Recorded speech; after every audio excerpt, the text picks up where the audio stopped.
السلام علیکم ورحمۃ اللہ وبرکاتہ۔ ڈیئر ویورز اینڈ ناظرین اکرام، اللہ تعالیٰ آپ لوگوں کو اپنے حفظ امان میں رکھے اور زیادہ سے زیادہ 27ویں شب کے روز قرآن کی آیت کی تلاوت اور اس کی تفہیم کر کے نیکی سمجھنے کا موقع عنایت فرمائے۔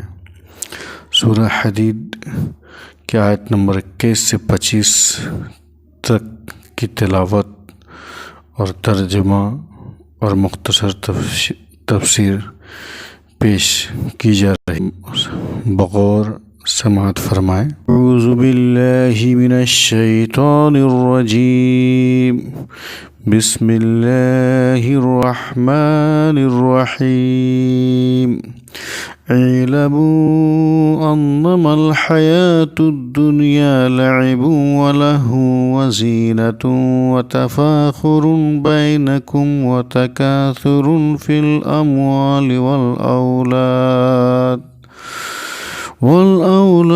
كمثل غيث أعجب الكفار نباته ثم يهيج فتراه مصفرا ثم يكون حطما وفي الآخرة عذاب شديد ومغفرة من الله ورضوان وما الحياة الدنيا إلا متاع الغرور۔ سابقوا إلى مغفرة من ربكم وجنة عرضها كعرض السماء والأرض أعدت للذين آمنوا بالله ورسله ذلك فضل الله يؤتيه من يشاء والله ذو الفضل العظيم۔ ما أصاب من مصيبة في الأرض ولا في أنفسكم إلا في كتاب من قبل أن نبرأها إن ذلك على الله يسير لكي لا تأسوا على ما فاتكم ولا تفرحوا بما آتاكم والله يحب كل مختال فخور۔ الذين يبخلون ويأمرون الناس بالبخل ومن يتولى فإن الله هو الغني الحميد۔ لقد أرسلنا رسلنا بالبينات وأنزلنا معهم الكتاب والميزان ليقوم الناس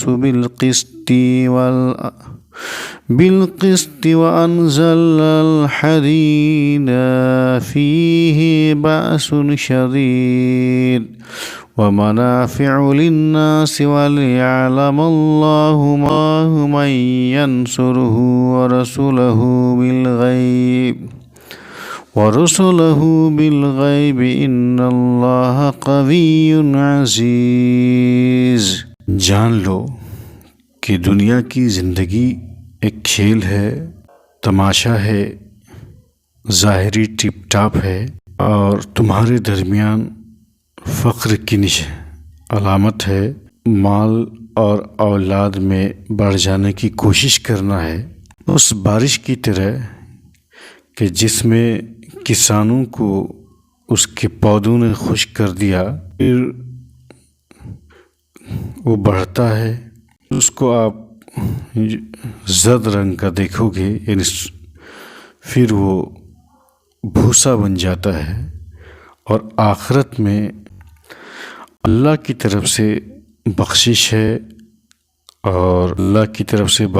ہے اور رضامندی ہے، اور دنیا کی زندگی غرور کے سوا، دھوکے کے سوا، تو تمہارے رب کی بخشش کی طرف اور ایسے جنت کی طرف جس کی وسعت آسمان اور زمین کی وسعت ہے، جس کی چوڑائی آسمان اور زمین کی طرح ہے، تیار کی گئی ہے ان لوگوں کے لیے جو اللہ اور اس کے رسولوں پر ایمان لاتے ہیں۔ یہ اللہ کا فضل ہے، جس کو چاہتا ہے وہ دیتا ہے، اور اللہ بڑا فضل والا ہے۔ دنیا میں کوئی بھی مصیبت اور نہ ہی تمہارے نفس میں کوئی مصیبت پہنچتی ہے سوائے وہ ایک ہم نے رجسٹر میں لکھ رکھا ہے۔ بے شک یہ اللہ پر آسان ہے، تاکہ تمہیں تکلیف نہ ہو، تمہیں غم نہ ہو جو تم سے فوت ہو گیا ہے، اور تمہیں بہت زیادہ خوشی نہ ہو، گھمنڈ نہ ہو جو تم کو اللہ نے دیا ہے، اور اللہ گھمنڈ کرنے والے کو پسند نہیں کرتا۔ لوگ جو کنجوسی کرتے ہیں، بخل کرتے ہیں، اور لوگوں کو بخل کی جو ہے حکم دیتے ہیں، مشورہ دیتے ہیں، اور جس نے رخ پھیر لیا تو بے شک اللہ وہ بے نیاز ہے اور تعریف کیے جانے کے لائق ہے۔ واضح دلیل کے ساتھ رسول بھیجا، اور ہم نے ان کے ساتھ کتابیں بھیجی اور میزان بھیجا، تاکہ لوگ قائم کرے قسط کے ساتھ، انصاف کے ساتھ۔ اور ہم نے لوہے کو نازل کیا جس میں بڑی طاقت ہے اور لوگوں کے لیے فائدہ ہے، اور لوگوں کے لیے فائدہ ہے۔ اور اللہ ایسا اس لیے کیا تاکہ اللہ جان لے کہ کون اس کی مدد کرتا ہے اور اس کے رسولوں کی بغیر دیکھے۔ بے شک اللہ طاقتور ہے اور قوی ہے۔ جو آیتیں 4-5 ہم نے تلاوت کی ہیں، قرآن کی ساری آیتیں اہم ہے، لیکن دنیا کی اہمیت کو سمجھنے کے لیے ان آیتوں کا مطالعہ اور ان آیتوں کی تفسیر جاننا ضروری ہے۔ آیت نمبر 20 میں یہ بتایا گیا ہے کہ یہ دنیا عارضی ہے اور ایک دن ختم ہونے والی ہے۔ دنیا کی زندگی کو کھیل، تماشا، فریب اور آپس میں مال اولاد کے لیے تکبر کرنے سے تشبیہ دی گئی ہے۔ عام طور پر لوگ مال و دولت کے لیے اور کثرت اولاد کی وجہ سے ایک دوسرے سے کیا کرتے ہیں؟ فخر کرتے ہیں۔ اسی طریقے سے جیسے کہ اچھی فصلیں اگتی ہیں اور بہت جلد مٹ جاتی ہیں، یہی حال مال، اولاد اور طاقت کی ترقی کا، کیونکہ یہ ترقی جو حاصل ہوتی ہے یہ بھی ایک نہ ایک دن ختم ہو جاتی ہے یا ختم ہونے والی ہے۔ اس لیے مومنوں کو کہا گیا ہے کہ ان چیزوں پر دل کو نہ لگائیں، آخرت کی تیاری کریں۔ اس سے مومنوں کو کہا گیا ہے کہ دنیا تمہارے لیے قید خانہ ہے، اور اصل تو آخرت سے رشتہ ہمارا مضبوط ہونا چاہیے۔ آیت نمبر 22 سے جو ہمیں معلوم ہوتا ہے کہ وہ یہ ہے کہ اللہ کی خوشی کے لیے ہم کوئی بھی کام کریں، کوششیں کریں۔ زندگی کا مقصد صرف دنیا کی عیش و عشرت نہ ہو، کھان پان نہ ہو، بلکہ اللہ کی رضا کا، خوشی کا حصول ہو۔ اللہ کی خوشی کے لیے کیے گئے کام کے بدلے میں اللہ کی رحمت اور جنت حاصل ہوگی، اور اللہ کے راستے میں کیے جانے والے جو خرچ ہیں اس کا بدلہ تو بہت ہی ہے۔ آپ 1 درہم کریں گے تو اللہ تعالیٰ اس کا بدلہ 7 درہم سے بھی زیادہ ثواب عطا فرماتا ہے۔ اس آیت میں اس اہم اصول کی طرف بھی اشارہ ہے کہ اللہ کی رضا اور جنت کے حصول کے لیے ضروری ہے کہ انسان اپنے مال کو، جس سے بہت زیادہ محبت کرتا ہے، اللہ کی رضا کے لیے خرچ کرے۔ اور یہ اللہ کا فضل، نعمت اس لیے ملی ہے تاکہ ہم ان کے ذریعے انسانوں کی مدد کریں اور اپنی آخرت کو بہتر بنائیں۔ اس میں اللہ کا فضل ہے، اور تمہارے جو ہے اعمال کا جو آپ خرچ کریں گے اس کا بھی بدلہ ہے۔ دنیا کے مال و دولت جو ہے ہمیشہ رہنے والی نہیں ہے۔ وہ مال و دولت جو آپ اللہ کے راستے میں خرچ کریں گے وہ آخرت کے لیے آپ کے لیے زاد راہ بن جاتا ہے۔ تم میں سے ہر شخص پر اللہ کا حق ہے اور بندوں کا بھی حق ہے، اس لیے بندوں پر خرچ کرنا ہے۔ آیت نمبر 23 میں اللہ تعالیٰ نے انسانوں کو دنیا کی عیش و عشرت کی حقیقت سے آگاہ کیا ہے۔ دنیا کی زندگی بہت ہی مختصر ہے اور فانی ہے۔ اس میں انسان کی کامیابی کا انحصار صرف اور صرف اللہ کی رضامندی ہے۔ دنیا کی عیش و عشرت سے انسان کے اعمال کا بدلہ نہیں ملتا، بلکہ بدلہ اللہ کی رضا اور آخرت کی کامیابی میں ہوتا ہے۔ ایسے بھی حدیثوں میں دنیا کو ایک مسافر کی طرح جینے کے لیے کہا گیا ہے۔ ہمیں یہ بھی سبق ملتا ہے کہ اسلام کی دعوت یا اس پر عمل کی وجہ سے اگر کچھ تکلیف پہنچتی ہے تو اس کو ٹریننگ سمجھ لینا چاہیے، اس کو تربیت سمجھ لینا چاہیے۔ مصائب کے ہجوم جب انتہائی صبر آزما ہو جائے، جس کو آپ کہتے ہیں کہ برداشت سے باہر ہو گیا ہو جائے، تو اس آیت کے مطابق یہ ایمان رکھنا ہے کہ اللہ نے اسے اپنے رجسٹر میں لکھ رکھا ہے۔ اگر آپ اس پر صبر کریں گے تو پھر اس کے بدلے میں جنت ہے۔ اور مسلمانوں کو بتایا گیا ہے کہ منافقین کا جو ڈبل پالیسی کا طرز عمل اختیار کرتا ہے، آپ اس کو اختیار نہ کریں کہ جب موقع اللہ کے راستے میں خرچ کرنے کا وقت آ جائے تو خرچ کریں، منافقین کی روش اختیار نہ کریں۔ اور کیا ہے، ان میں منافقین میں نہ خلوص کا جذبہ رہتا ہے، نہ ایثار کا جذبہ رہتا ہے، نہ قربانی کا طریقہ اختیار کرتا ہے، بلکہ اپنے ٹیڑھے پن پر اڑا رہتا ہے۔ یہ سوچتا ہے کہ خرچ کر کے دنیاوی فائدہ کیا ہے۔ ایسے بد کردار، برے اخلاق والے لوگ اللہ کی توجہ کے مستحق نہیں ہوتے۔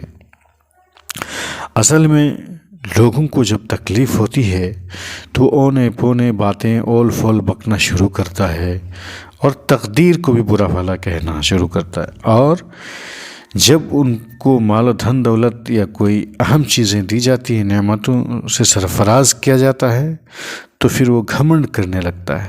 تو دونوں کے درمیان توازن ضروری ہے۔ آپ کو جو تکلیفیں پہنچتی ہیں صبر کرنا ہے، اور جو دھن دولت دیا ہے اس کو خرچ بھی کرنا ہے اور اللہ کا شکریہ ادا کرنا ہے۔ اس آیت میں بتایا گیا، آخری آیت میں، کہ دنیا میں جتنے بھی انبیاء آئے تھے سب 3 چیزیں لے کر آئے تھے۔ ایک تو بینات ہے، جس کو آپ کہہ سکتے ہیں کہ واضح ہدایات ہیں۔ واضح ہدایت جو وحی کی شکل میں آپ کو اللہ تعالیٰ نے دی ہے، مطلب سب انبیاء کرام کو۔ اور واضح ہدایت جو عقائد کے تعلق سے ہے، اخلاق کے تعلق سے ہے، عبادات کے تعلق سے ہے، معاملات میں کے تعلق سے ہے، اور اس تعلق سے لوگوں کے لیے ہدایتیں دی گئی ہیں۔ یہی سیدھا راستہ ہے، اور غلط راستہ بھی سب کو بتا دیا گیا ہے، سب پر واضح کر دیا گیا ہے۔ اور اسی کو بینات کہا جاتا ہے، کیونکہ غلط اور صحیح دونوں جب واضح طور پر بتا دیا گیا ہے تو یہی بینات ہے۔ اور ساتھ میں کتابیں بھی دی گئی ہیں، جو ایک مدت تک وہ کتابیں جو ہے باقی رکھی گئی ہیں۔ قرآن ہی ہمیشہ باقی رہنے والا ہے، تو وہ کتابیں جو ہیں، ہدایات جو ہیں، تعلیمات کی شکل میں جو ہے بطور کتاب اللہ نے لوگوں کو دی ہے۔ تیسری جو چیز دی ہے کہ وہ میزان ہے، یعنی معیار حق کیا ہے اور معیار باطل کیا ہے۔ حق و باطل کے ساتھ گڑبڑ نہیں کرنا ہے، یا تو شرک ہے یا تو توحید ہے۔ توحید کو شرک کے ساتھ گڑبڑ نہیں کرنا ہے، حق و باطل کے ساتھ جو ہے گڑبڑ نہیں کرنا ہے، نہیں ملانا ہے۔ ٹھیک ٹھیک صاف صاف معیار حق و معیار باطل کو ماننا ہے، اور اس کو ترازو میں صحیح سے تولنا ہے۔ یہ ہے۔ اور ان آیتوں میں جو دی گئی نصیحتیں ہیں، ان نصیحتوں سے یہ واضح ہوتا ہے کہ ہمیں دنیا کی زندگی سے بہت زیادہ لو نہیں لگانا ہے، کیونکہ دنیا کی زندگی ایک عارضی ہے۔ اور دنیا کی زندگی میں جو ہے نا ہمیں بیج بونا ہے، جس طرح کھیتی میں بیج بوتے ہیں اور اس میں فصل کاٹتے ہیں، ویسے ہمیں اچھے عمل کا جو ہے بیج بونا ہے، کیونکہ اچھے اعمال کے ذریعے ہی ہمیں جنت ملیں گے۔ اور تکلیف پہنچنے پر ہمیں مایوس نہیں ہونا ہے، یہ ایمان رکھنا ہے کہ اللہ نے اس کو لکھ رکھا ہے اور اس کا ایک جو ہے نتیجہ اچھا ہے۔ اور دولت اور اولاد کی کثرت ملنے پر بھی ہمیں گھمنڈ نہیں کرنا ہے، اور ہمیں کتابوں پر اور جو اللہ کی ہدایات ہیں ان ہدایت پر صحیح سے ایمان لا کر اس پر عمل کرنا ہے۔ اللہ تعالی ہم تمام لوگوں کو صحیح راستے پر عمل کرنے کی صحیح راستے پر چلنے کی توفیق دے، معیار حق معیار باطل کو پہچاننے کی توفیق دے۔